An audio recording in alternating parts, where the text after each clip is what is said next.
خون گندی چیز ہے، کپڑوں پہ لگ جائے تو نماز نہیں ہوتی۔ احناف کے نزدیک جسم سے نکلنے سے وضو بھی ٹوٹ جاتا ہے، امام شافعی کے نزدیک نہیں ٹوٹتا، لیکن اس پر اتفاق ہے کہ کپڑوں پہ لگ جائے گا تو نماز بولو نہیں ہوگی۔ اس گندی چیز کو آپ حلق میں کیسے اتارو گے بھائی؟ دیکھیں، مفتی طارق مسعود صاحب فرماتے ہیں کہ خون گندی چیز ہے اور جسم پہ لگ جائے، کپڑوں پہ لگ جائے تو نماز نہیں ہوتی، تو وہ گندی چیز اپنے اندر ہم کیسے لے سکتے ہیں؟ تو آپ لوگوں کی خدمت میں عرض ہے کہ کسی بھی صحیح حدیث سے یہ ثابت نہیں ہوتا کہ خون کے لگ جانے سے نماز نہیں ہوتی، کپڑے پلید ہو جاتے ہیں، ناپاک ہو جاتے ہیں، کسی بھی صحیح حدیث میں نہیں ہے۔ اسلام کے اندر ایسی کوئی بات نہیں ہے کہ خون کے لگ جانے سے کپڑے ناپاک ہو جاتے ہوں یا نماز نہ ہوتی ہو۔ البتہ انہوں نے خود ہی بتا دیا کہ احناف کے نزدیک یعنی حنفیوں کے نزدیک جو ہے یہ بات ہے، یہ قاعدہ ہے، یہ قانون ہے ان کا، یہ اصول ہے کہ حنفیوں کے اندر، حنفی مذہب میں خون لگ جائے، جسم پہ لگ جائے خون یا کپڑوں پہ لگ جائے تو نماز نہیں ہوتی، یا جسم سے خون نکلے تو اس کی نماز نہیں ہوتی، یعنی زخمی ہو جائے تو اس کی نماز نہیں ہوتی۔ تو بتائیے کہ اللہ تبارک و تعالیٰ نے دوران جنگ نماز پڑھنے کا حکم دیا ہے، قرآن مجید کا آیات موجود ہے، کئی مرتبہ مفتی طارق مسعود صاحب نے بھی اس کو بیان کیا ہے کہ جنگ کے دوران بھی نماز جو ہے وہ معاف نہیں ہے، یعنی وہاں بھی 2 رکعت نماز پڑھنی ہے، جنگ بھی کرنی ہے۔ اس کا طریقہ بھی بتا دیا کہ ایک جماعت، ایک سب بنا کر امام کے پیچھے نماز پڑھے، اور جب وہ پڑھ چکے تو پھر دوسرے لوگ جو ہے وہ آ جائیں اور پہلے والے پیچھے چلے جائیں اور وہ حفاظت کریں، اور وہ چلتے پھرتے 1 رکعت اپنی پڑھ لیں، 1 رکعت امام کے ساتھ پڑھ لیں۔ اس طرح امام کی 2 رکعتیں ہو جائیں گی اور مقتدیوں کی 1 رکعت ہو جائے گی امام کے ساتھ باجماعت، اور اس کے بعد باقی جو 1 رکعت ہے وہ چلتے پھرتے دوران جنگ جو ہے وہ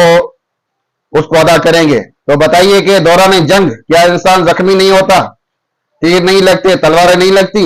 جنگ کیسے کرے گا؟ جنگ کرے گا لازمی ہے کہ اس کا خون بہ رہا ہوگا۔ جنگ کے وقت کس کو وقت ہوتا ہے، ٹائم ہوتا ہے کہ وہ خون کو صاف کرے، دھو لے۔ تو اللہ تبارک و تعالیٰ نے ایسی کوئی پابندی نہیں لگائی ہے، یہ ثابت ہے اور جائز ہے، اور خون کے نکلنے سے، جسم سے خون کے نکلنے سے نماز نہیں ٹوٹتی، چاہے وہ جنگ کا میدان ہو یا جنگ کے علاوہ بھی ہو۔ اگر حرام ہوتا تو وہاں بتا دیا جاتا، کسی بھی صحیح حدیث سے یہ ثابت نہیں ہے کہ خون کے نکلنے سے وضو ٹوٹ جاتا ہے یا نماز ٹوٹ جاتی ہے، نماز نہیں ہوتی ہے یا انسان ناپاک ہو جاتا ہے۔ البتہ حنفی مذہب میں مذہب کی یہ کارستانیاں ہیں، اسلام کے اندر ایسا کچھ نہیں ہے۔ تو اسلام جو ہے وہ قرآن مجید اور صحیح حدیث کے اندر محفوظ اور مکمل ہے، دین اسلام کامل ہے۔ اللہ تبارک و تعالیٰ نے اسلام کو مکمل کر کے بتا دیا، اليوم اکملت لکم دینکم واتممت علیکم نعمتی ورضیت لکم الاسلام دینا، کہ آج کے دن میں نے تمہارے لیے تمہارے دین کو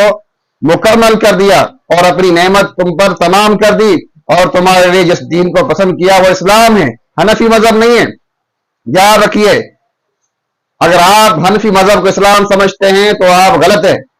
اس لیے کہ اللہ تبارک و تعالیٰ نے جو دین نازل فرمایا ہے آسمان سے، اسی کو اللہ تبارک و تعالیٰ نے اسلام کہا ہے، جو اللہ تبارک و تعالیٰ نے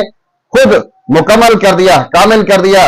قرآن مجید کی صورت میں اور احادیث کی صورت میں۔ رسول اللہ صلی اللہ علیہ وسلم کے دور اقدس میں اللہ تبارک و تعالیٰ نے اسلام کو کامل کر دیا، مکمل کر دیا۔ اس کے بعد اب کسی کو اجازت نہیں ہے کہ وہ اس کے اندر دخل اندازی کرے، کسی چیز کو حلال کرے یا حرام کرے۔ تو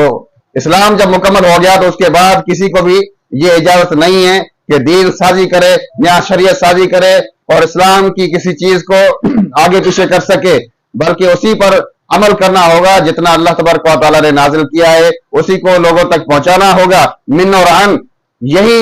دین ہے اور یہی اسلام ہے، اور الحمدللہ جماعت المسلمین یہی تو کام کر رہی ہے کہ وہ دین پہنچا رہی ہے جو اللہ تبارک و تعالیٰ کی طرف سے نازل کردہ ہے، جو منزل من اللہ ہے، جو قرآن مجید اور صحیح احادیث میں محفوظ و مکمل ہے۔ لیکن احناف جو ہیں وہ اپنی رائے، اپنا اجتہاد دین کے اندر داخل کرتے ہیں، اس کو شامل کرتے ہیں، گویا کہ دین کے اندر اضافہ کرتے ہیں، اور یہی مفتی صاحب کر رہے ہیں، بغیر سوچے سمجھے انہوں نے بیان کر دیا، کیونکہ یہ مذہب پرست ہیں، مسلک پرست ہیں اور حنفی ہیں،